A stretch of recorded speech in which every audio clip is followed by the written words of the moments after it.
سیدنا ابو بکر صدیق رضی اللہ تعالی عنہ سے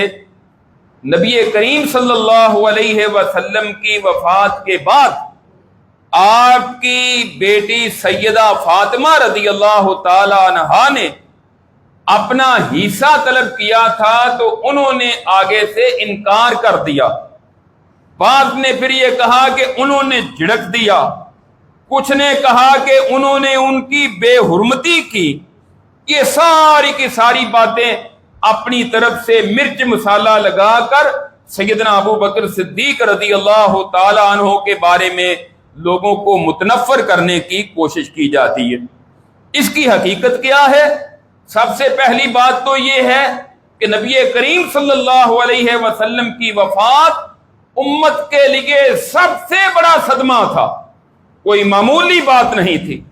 ان حالات میں صحابہ کرام نے اور پھر بالخصوص سیدنا ابو بکر رضی اللہ تعالی عنہ نے ان حالات میں جو امت کو سنبھالا ہے، یہ ان کا امت پر بہت بڑا احسان ہے کہ نئے سرے سے امت کو اتفاق و اتحاد کے ساتھ ان کو منظم کر کے اکٹھا کر کے اسلام کے دشمنوں کے مقابلے میں کھڑا کرنا، یہ سیدنا ابو بکر رضی اللہ تعالیٰ عنہ کا امت پر بہت بڑا احسان ہے.